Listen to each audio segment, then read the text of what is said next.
But again, to use an old cliche, John Rowlett was really ahead of the curve in terms of so many academic programs. Well, I'll go back to the College of Law Enforcement. Of course, as you commented when we first started, now here I am at the Department of Criminal Justice Training, but I typed when I was in JC's office.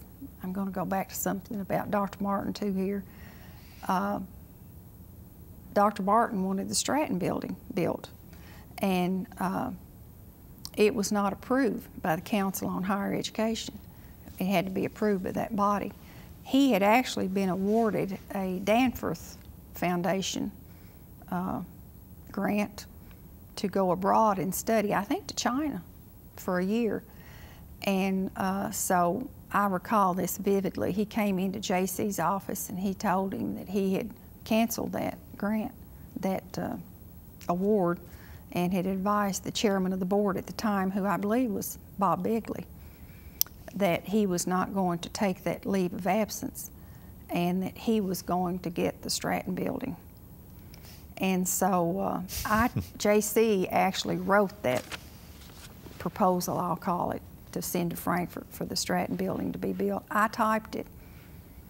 And going back again to being in Dr. Martin's camp, JC had some years before had shingles, and they were around his head, and they left him with severe headaches from time to time. A few people knew this, and the day that proposal had to be finished and be in Frankfurt, he was very ill with a severe headache, and he could not come to work, but it had to be finished. So Dr. Martin came into my office and he said, "You know that has to be finished today." And I said, "Yes, sir, I'm aware of that." Well, there was one piece of information, of monetary information, that we needed before that could be completed. And I read the proposal. You know, when you type it, you don't necessarily read it. So I thought, I'm going to have to read this to see what we need here.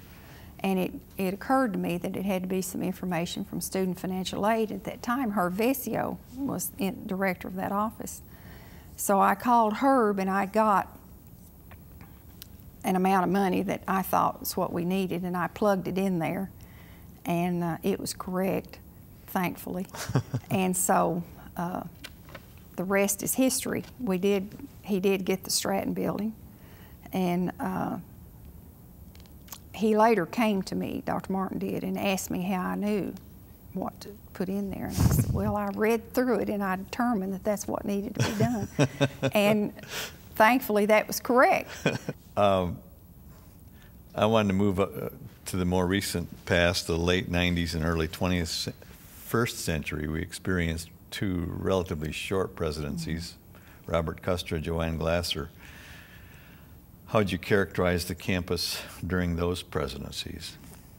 Well,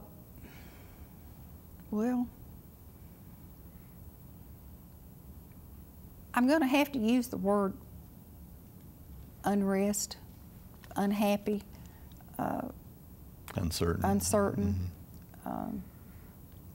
for both. Probably more so for Joanne than for Bob Custer, I think. But for both of those, I think I would use those words. You know, in your 30, 35 years experience at EKU,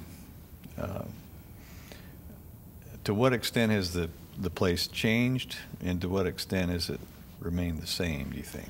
Well, you mentioned a moment ago that, Doug, you think the campus now is somewhat, you liken it somewhat to the time that JC was president here, and I think that's a tremendous compliment to Doug, quite honestly.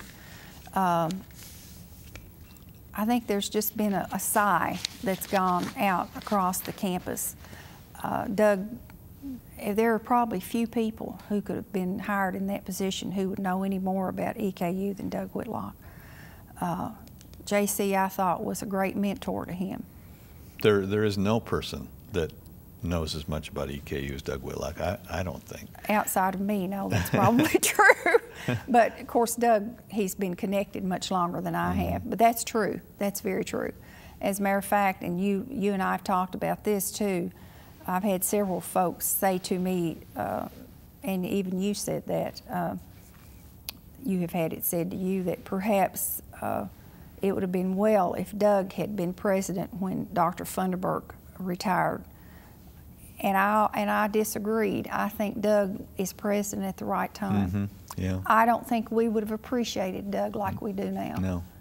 And I know there's a great appreciation for the caring and the love that we see on campus now that we hadn't seen before. And I don't really mean that to be a severe criticism of either Joanne or Bob Custra, but they just didn't have the connection to the campus that Doug has had, and we were ready for that. Well, and that was kind of a liability for Doug. That was. Back a few years then, ago, yes. and now it's a strength. That's right. And that's pretty important. What do you think are a couple of the major changes that have occurred here? Well, of course, money drives everything, as you and I both know, and there's not a great deal of it at the time. I think with what resources that Doug has had to work with, I think he's done a great job. Again, I'm going to say that. Certainly the new Business and Technology building is wonderful. IT, the distance learning, you know, that's changed the campus. Indeed, it's changed all the campuses in the United States. That has occurred. The regional campuses are... Yes, the regional campuses are still, as far as I know, very vibrant and growing. And I'm sure EKU's enrollment would not be what it is today if it were not for those regional campuses. So going back to Dr. Funderburk, he certainly had that insight at the time, and we owe him a great deal for that. But I'm not quite sure how much the campus or the university can grow beyond what it is unless the money situation changes and we have more resources. Yeah.